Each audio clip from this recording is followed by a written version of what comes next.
इस केस में ख़ास बात यह है कि सब तरह की जो इन्वेस्टिगेशन होती है, CDR analysis, IPDR analysis, CCTV footage, human intelligence और साथ में सभी टीम्स का अलग अलग जगह पे दबिश, चाहे वो हरियाणा है, चाहे दिल्ली है, western UP, even eastern UP तक, सभी टीम्स ने बहुत ही परफेक्ट कोऑर्डिनेशन के साथ काम करते हुए इस केस को सॉल्व भी किया है और रिकवरी भी की है और एविडेंस भी इकट्ठा किया है। अब इसमें जो कहानी उभर के आती है वो उस तरह की है कि दो तीन तरह के इसमें जो पुराने रॉबर भी हैं, नए लड़के भी हैं, मुखबिर भी हैं, सब ने मिल के इसको अंजाम दिया। इसमें जो एक कैरेक्टर है उस्मान करके, ये 25 साल का है, कौशिक एनक्लेव बुराड़ी में रहता है। ये पिछले कुछ सालों से अमेजन का डिलीवरी बॉय था, करीब 7 साल से, और इसी एरिया में जो चांदनी चौक का एरिया है नॉर्थ दिल्ली का, वहाँ पे ये कुरियर बॉय का काम करता था। तो इसको ये आइडिया था कि ये जो एरिया है कूचा महाजनी और हैदर कुली वाला जो एरिया है, कूचा घासीराम वाला, यहाँ पे कैश का इन्वॉल्वमेंट रहता है, आना जाना रहता है। तो ये इसके दिमाग में आया कि मेरे ऊपर जो लोन है बैंक के, 2-3 बैंक हैं, बैंक ऑफ बड़ौदा वगैरह के, वो लोन है, कुछ इसने आईपीएल के सट्टे में पैसा हार गया था। तो ये सब मिला के इस कर्जे को कैसे उतारा जाए, उसके लिए इन्होंने प्लान बनाया कि हम लूटेंगे जो ये पैसा लेके चलते हैं। इसमें इसने सबसे पहले रोप इन किया अपने कज़न को, इरफान को। ये दोनों भिंड मुरैना मध्य प्रदेश के रहने वाले हैं, लेकिन काफ़ी सालों से इनका परिवार बुराड़ी में कौशिक एनक्लेव में सेटल्ड है। तो ये जो दूसरा आदमी है इरफान, ये एक बार्बर का काम करता है, वहीं एक नाई की दुकान पे। तो इन दोनों ने मिलकर सबसे पहले प्लान बनाया और फिर इन्होंने आगे कुछ बागपत के लड़के हैं, कुछ लोनी के, बहता हाजिरपुर के, उनको इन्वॉल्व किया कि भाई हमारी इन्फॉर्मेशन होगी, हमारा परसेंटेज होगा और लूट तुम लोग हमारे साथ मिल के करो। उनको बोला गया कि तुम बाइक अरेंज करके लाओ। वो बाइक अरेंज करके लाए। 2 चोरी की बाइक्स थी, जो एक स्प्लेंडर और एक अपाचे। दोनों बाइक अभी रिकवर्ड हैं, बट दोनों के engine number, chassis number tempered किए हुए हैं, फेक नंबर प्लेट है, इसलिए अभी ये नहीं कह पा रहे हैं कि कहाँ से चोरी है। वो आगे उसका इन्वेस्टिगेशन जारी है। इसमें कई सारे कैरेक्टर, जैसा मैंने कहा, जुड़ते चले गए।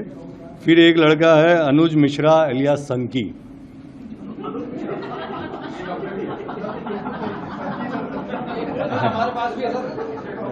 इसीलिए आप इतनी जोर से हंस रहे हो। अनुज मिश्रा एलियास संकी, हाँ, 26 साल का है और एक मोटरसाइकिल जो थी उसको अनुज मिश्रा एलियास संकी चला रहा था। ये मैकेनिक है, पिछले 6 साल से दिल्ली जल बोर्ड का जो केवल पार्क आदर्श नगर में एक वो रिपेयरिंग वर्कशॉप है, उसमें 6 साल से ही कॉन्ट्रैक्ट पे वो कर रहा है। फिर एक और इसमें कैरेक्टर है कुलदीप अलियास लुंगड़। ये जहांगीरपुरी का रहने वाला है, सब्जी बेचता है। इसके ऊपर पहले 16 केसेस हैं। इसने वहाँ पे जहांगीरपुरी छोड़ के बुराड़ी में एक कमरा उमरा लिया हुआ था और इसने भी लॉजिस्टिक्स की किस कमरे में हम लोग इकट्ठा होंगे, वो कमरा रेंट पे लिया। फिर बाद में जब कैश वैश बंटवारा होगा तो इसके भी हिस्से कुछ आ गया। फिर एक है सुमित अलियास आकाश, ये भी सब्जी बेचता है। इसको खाली इरफान अपने साथ ले जाता था, जो ये कुरियर वाला था उस्मान, ये वहाँ ले जाता था और केवल इसलिए ले जाता था कि उसको ये ना लगे कि कोई आदमी रैकी कर रहा है यहाँ पे। तो ये साथ में इसको अपने बैठा के कि जैसे ये आए हैं, कोई बिजनेस ट्रांजैक्शन करने आए हैं, कोई बैग लेके आए हैं, तो ये कवर था, इसलिए इसको बहुत छोटा अमाउंट मिला बाद में, लेकिन ये कवर के रूप में काम करता था। तो ये 5 लोग तो क्राइम ब्रांच ने अरेस्ट किए हैं और 2 लोग जो नॉर्थ डिस्ट्रिक्ट और न्यू दिल्ली डिस्ट्रिक्ट की टीम उत्तर प्रदेश में अभी अरेस्ट हुए हैं थोड़ी देर पहले, उनकी अभी इंट्रोगेशन नहीं हो पाई है। उनके नाम है प्रदीप और बाला। बाला तो वारदात में है, अमित अलियास बाला, ये भी उधर गाजियाबाद का रहने वाला है। और प्रदीप ऐसा लग रहा है अभी हमें कि वन ऑफ द मास्टरमाइंड्स है कॉन्स्पिरेसी करने में, प्लान करने में। तो इनकी टीम ने अभी अभी उनको वहाँ उत्तर प्रदेश में, बल्कि पूर्वी उत्तर प्रदेश से पकड़ा है, तो उसको आने में शायद अभी रात तक वो पहुँचेंगे, तो उनका रोल का हम खुलासा करेंगे। लेकिन मोटा मोटा यही है कि इन्होंने 3 दिन तक वहाँ रैकी की। पहले ये वीरवार को गए, इनको पता था कि कैश ट्रांजैक्शन लगभग दोपहर में होता है 2 से 5 बजे, तो 2 बजे ये वहाँ पहुँच जाते थे और फिर ये उसको कौन पैसे का बैग लेके आ रहा है उसको तलाशते रहते थे। वीरवार को इनको कोई ठीक टारगेट नहीं मिला, फिर ये शुक्रवार को फिर से गए और शनिवार को फिर से गए। शनिवार को इनको लगा हाँ ये आदमी जो लेके जा रहा है इस बैग में कुछ पैसा लग रहा है। और वहाँ पे अगर आपको पता हो अभी गाड़ियाँ मना है अंदर जाना चांदनी चौक में, तो लोग पैसे या जो भी सामान है उसको रिक्शा में लेके आते हैं और फिर जब लाल किला के पास आते हैं तो वहाँ से रिक्शा में से कैब वगैरह करते हैं। तो वहाँ की सीसीटीवी फुटेज जो नॉर्थ डिस्ट्रिक्ट ने निकाली वो हमारे लिए काफ़ी कारगर सिद्ध हुई, क्योंकि उसमें ये सारे लोग रैकी करते हुए और फिर जैसे ही उसने कहा कि HR नंबर ये नंबर की गाड़ी में का पीछा करो क्योंकि इसमें मुझे लग रहा है पैसा जा रहा है, इसने इरफान और उस्मान ने ये इन्फॉर्मेशन दी।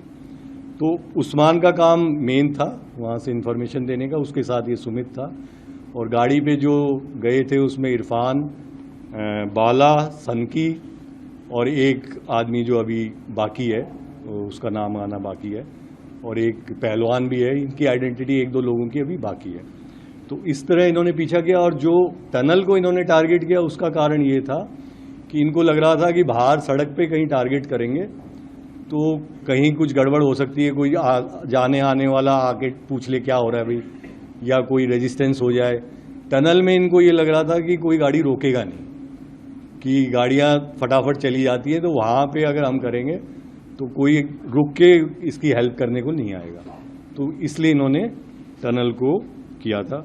अभी तक इसमें जैसा मैंने कहा 2 मोटरसाइकिल, 1 वेपन, कुछ कार्ट्रिजेस और लगभग 5 लाख रुपया अभी तक रिकवर्ड है। जो केस हुआ था दर्ज उसके अंदर ये था कि उसने कहा था कि इसमें करीब 2 लाख या ज़्यादा भी हो सकता, कम ज़्यादा, वो मालिक से पूछ के बताने की बात थी। तो वो हम उनसे वेरीफाई कर लेंगे कि इसमें पैसा कुछ ज़्यादा था, कम था, जो भी था। तो अभी तक की जो रिकवरी है वो लगभग 5 लाख रुपए इनसे हो गई है।